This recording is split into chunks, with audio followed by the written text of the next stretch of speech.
challenge.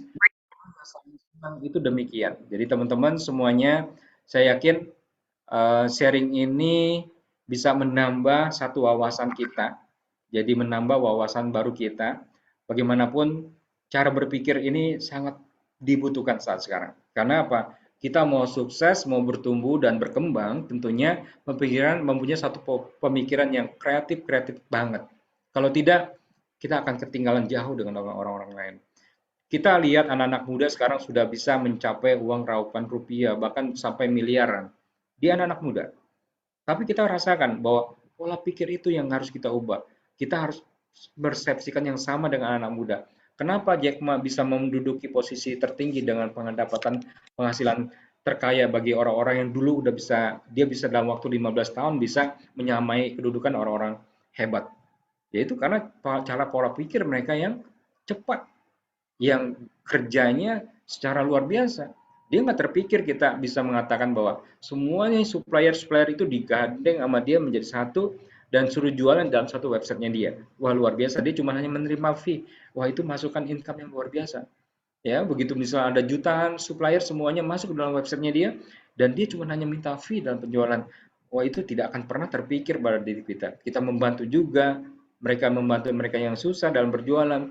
Enggak semuanya orang pintar. Makanya saya katakan, yang paling hebat adalah orang-orang sales. Orang-orang sales itu hanya cuma sebagai modal ngomong, tapi bisa mendapatkan suatu pendapat yang luar biasa. Tapi dia nggak bisa produksi. Dan begitu juga kalau orang produksinya jago dalam memproduksi produk dan sebagainya, tapi dia juga belum tentu bisa menjual. Nah, kita hidup saling antara membutuhkan satu sama lain. Saya yakin itu semua pola mindset aja. Bagaimana caranya kita bisa cepat menjadi orang yang hebat, cepat menjadi orang yang sukses, cepat untuk mendapatkan uang, itu dengan cara pemikiran yang berbeda. Tergantung kembali lagi kepada kitanya. Mau berubah, rubahlah dengan semua mindsetnya kita. Kalau kita tidak mau berubah dengan cara yang lama, sudah kita akan ketinggalan dan kita tidak akan pernah mengalami kesuksesan. Itu saja yang saya bisa berikan, Pak Sandi. Ya, Semoga Pak. materi yang saya sudah berikan, teman-teman bisa membuka mata lebar-lebar supaya teman-teman juga menjadi orang yang sukses dan memiliki satu keterbukaan. Terima Ya, kasih Pak Sandi. terima kasih Dokter Mul atas pemaparannya yang hebat, luar biasa gitu ya Bapak Ibu. Oke, Boleh karena bertanya? berhubung waktu, saya langsung buka aja. Mungkin ada Bapak Ibu yang mau bertanya, Ya, silakan. saya Pak.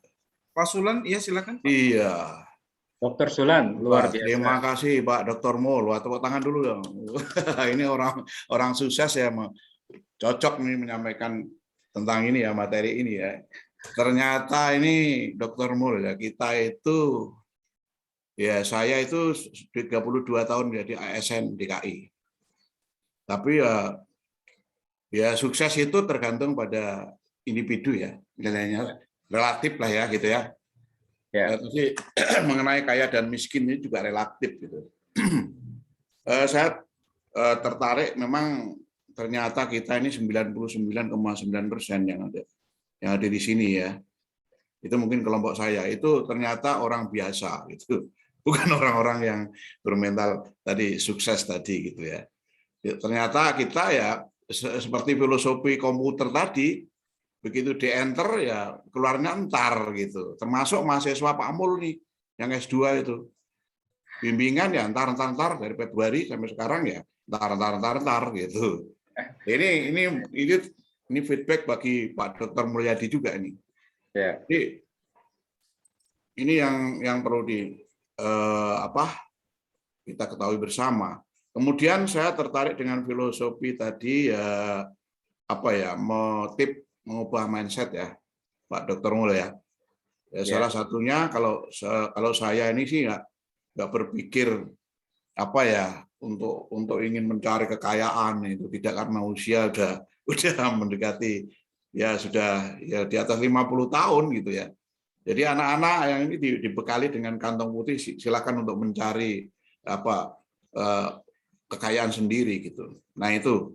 Kemudian saya hanya mengubah mindset ini memotivasi diri saya besok itu saya harus sukses berjalan kaki bersama istri itu 12.000 langkah. Itu kesuksesan saya. Sehingga badan saya sehat setelah bebas dari corona itu. Jadi untuk mencari kekayaan apa ya kita tidak ya, mungkin yang muda-muda nih. Itu saja mindset saya Pak Mul. Ya, Kemudian luar biasa. satu pertanyaan, ada kata-kata motivator yang begini. Kalau Anda ingin maju, tinggalkan zona nyaman. Mohon penjelasan itu Pak Mul. Ya, Terima oke. kasih. Luar biasa, Dr. Sulan. Tadi mungkin saya katakan, kita jangan berpikir apakah Anda menjadi orang kaya atau ingin menjadi orang miskin. Semuanya, yang semua pasti mengatakan tidak mau menjadi orang miskin. Yang penting kita bermental kaya. Atau mungkin saya katakan mau hidup sehat atau mau ingin sukses atau ingin bahagia. Tentunya ingin bahagia. Saya katakan kalau kita kaitkan dengan yang namanya ilmu agama, ya mungkin tentunya pola kita katanya kita maunya saya pilih bahagia aja lah Pak Mul, nggak perlu menjadi kaya-kaya, atau juga kalau mati juga nggak usah bawa apa-apa. Nah, memang di dalam kehidupan kita saya katakan ini satu mindset yang saya katakan cari duit sebanyak-banyaknya. Jujur saya katakan uang itu segala-galanya, benar uang itu segala-galanya, tapi bukan uang menjadi satu segala-galanya. Tanpa uang kita juga tidak bisa menyelesaikan setiap masalah dengan pasti membutuhkan uang. Ya, itu memang sangat setuju. Pola pikir kita seperti ini. Saya memberikan artinya kita harus bermental kaya. Kita harus menjadi orang kaya. Jadi kita itu bermental orang kaya, bermental orang sukses. Walaupun diri kita tidak memiliki uang yang berlimpahan, tapi kalau kita punya mindsetnya kaya, mindsetnya orang sukses, orang akan disegani, akan orang yang akan di ibaratnya dikagumi gitu loh. Jadi jangan bermental orang miskin. Orang miskin apalagi menjadi orang miskin sekalinya. Tapi itu kan bukan menjadi harapan dan goal kita. Setidak-tidaknya kita sudah pengarahin. Saya yakin teman-teman yang di sini sudah memiliki satu derajat yang lebih tinggi. Nah, dari situ kita bisa melihat gambaran apa sih yang harus ada di dalam benak pikiran kita. Kalau kita punya satu autosugesti yang ada di dalam diri kita, dan saya katakan bahwa saya adalah orang sukses, saya orang luar biasa, tentunya bukan berarti harus kita memiliki over harta yang berlebihan, tapi sedikit kebahagiaan udah harus ada. Nah, kenapa saya katakan bahwa kita harus pilih bahagia daripada sukses? Sukses itu mungkin segala sesuatu yang kita dapatkan, segala sesuatu yang kita, tapi yang namanya bahagia itu bagian dari kesuksesan. Kalau udah sukses pasti bahagia. Tapi kalau sukses belum tentu bahagia. Misalnya, kita punya rumah dengan cicilan 15 juta per bulan. Tapi di tahun kedua tiba-tiba tidak kita dapat mencicilnya. Akhirnya rumah itu tidak bisa kita lanjutkan dan kita serahkanlah kepada developernya atau kepada banknya. Akhirnya kita menderita kan, bukan timbul kebahagiaan, tapi kita timbul ke penderitaan. Nah, itu maksud seperti itu. Jadi teman-teman Dr. Sulan sudah memberikan satu masukan yang luar biasa, harus berpikiran positif, harus punya berafirmasi. Nah, tadi kenapa kita masuk ke dalam, tidak boleh dalam zona nyaman. Kalau kita hidup kita sudah nyaman, nggak mau melakukan apa, nggak mau melakukan ini, misal, ngapain saya, papa saya sudah kaya kok, saya nggak mau belajar, saya nggak mau apa-apa. Tapi, kalau papa kita sudah tiada ada, kalau uangnya sudah habis sekarang, kita nggak bisa lakukan, kita nyesel. Karena apa? Karena kita tahu, mungkin kalau kita yang sadar, ya, kalau mungkin orang tua kita susah, kita juga punya satu pengalaman yang belajar, kita banyak belajar sama orang lain. Makanya saya katakan, jangan masuk ke area zona nyaman, karena zona nyaman itu membuat kita nggak mau aktivitas, nggak mau melakukan sesuatu. Akhirnya kita jauh dari kesuksesan. Zona nyaman itu udah nyaman dalam kondisi. Misalnya di saat orang tua kita semua jadi seorang kaya, tapi kita nggak mau belajar. Harusnya kalau kita punya uang banyak, orang tua kita misalnya. Ini contoh pengalaman ya, Pak, dalam zona nyaman, Pak Dr. Sulan. Dulu zamannya Porkas ya, di zamannya seorang tukang beca mendapatkan uang 1 miliar. Karena apa? Mindsetnya dia itu, wah saya hebat nih, bisa dapat uang 1 miliar. Tapi mindsetnya dia kan memang mindsetnya orang yang tidak punya apa-apa. Tapi dikasih uang 1 miliar, kaget kan tiba-tiba. Kalau Bapak dan Ibu sudah bisa merasakan, kalau udah dapat 1 miliar bingung. Saudaranya minta, dia kasih. yang ininya sakit dia berikan, yang ini dia mau tidak mau lama-lama uang itu 1 miliar itu habis. Ini pengalaman yang real. Ini tukang beca cuma dalam waktu 1 tahun bisa menghabiskan 1 miliar. Tapi setelah dia uang habis, apa yang dia lakukan? Dia tidak bisa melakukan apapun. Karena di saat itu dia masuk ke zona nyaman karena dia kedapatan rote bekas. Nah, di saat itu dia tidak berpikir harusnya uang 1 miliar dia kelolahi dengan baik. Dia kelolahi dengan bagus, bagaimana dia memanajemenkan uangnya ada, supaya uangnya itu bertelur.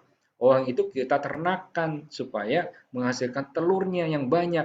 Tapi dia nggak gunakan pemikiran itu. Nah, itulah salah satu mindset yang salah. Kalau kita punya uang begitu banyak, tapi tentunya kita berpikir bagaimana caranya kita uang ini bisa membukit, artinya berdikit-dikit jadi bukit, ya kan? Tapi jangan ada uang kita dapatkan sekarang habis. Nah, itu cara orang yang biasa. Tapi kalau cara orang yang punya berpikir yang maju, bagaimana uang ini, jadi kita jangan diburu sama ibaratnya kita bekerja untuk mencari uang, tapi bagaimana uang itu bekerja untuk kita. Ya, jadi terus bagaimana kita jangan bekerja terus, tapi bagaimana kita menciptakan income passive income yang ada pada diri kita. Nah, itu kita coba lakukan. Orang akan mentransfer diri kita.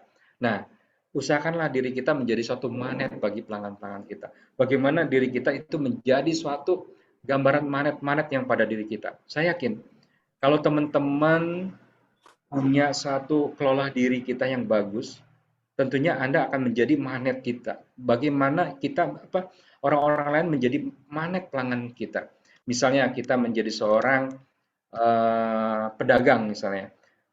Bu Puji jualan aqua, Pak Nurwito jualan aqua, Pak Pandu jualan aqua. Kenapa Pak Pandu yang jual mahal tapi tiba-tiba customernya paling banyak di Pak Pandu?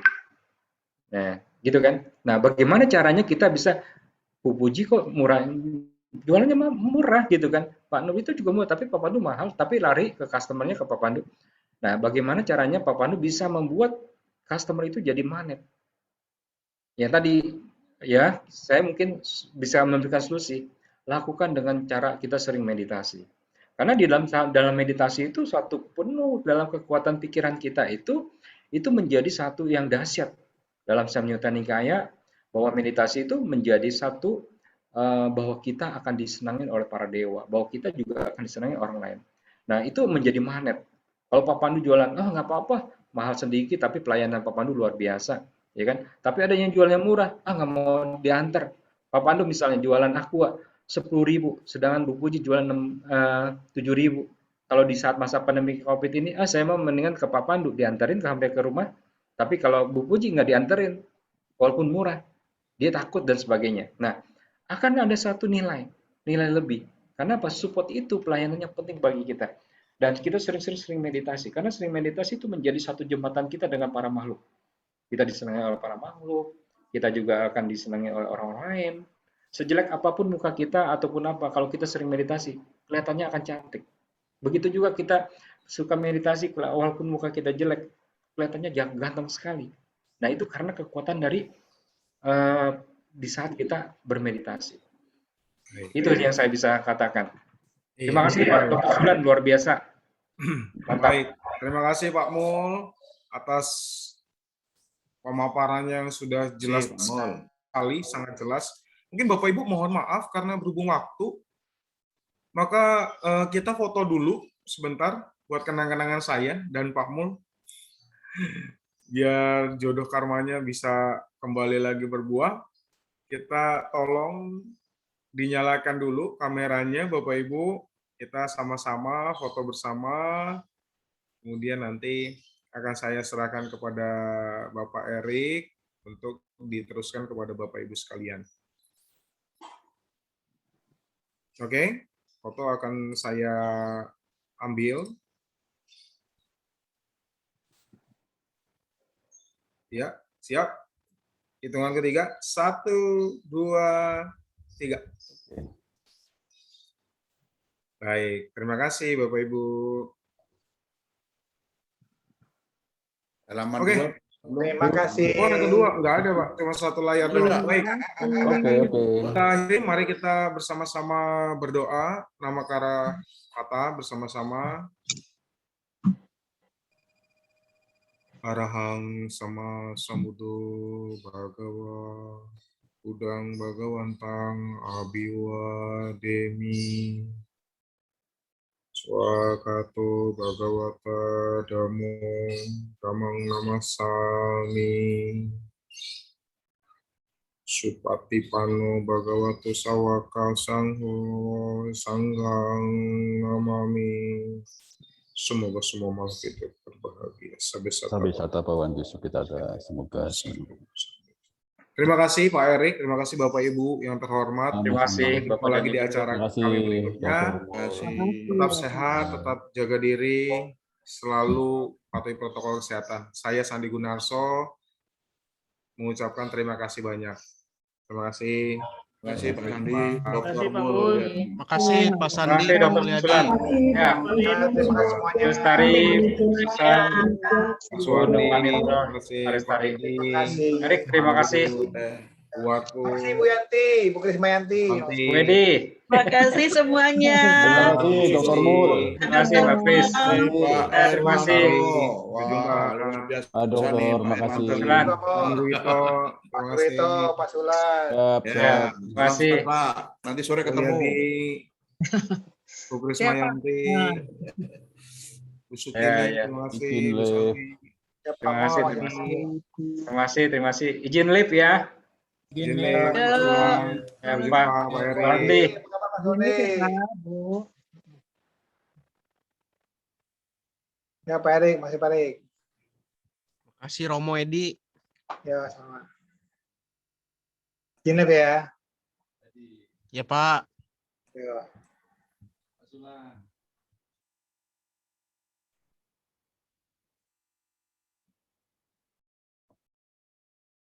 Ya, mari kita live bareng-bareng.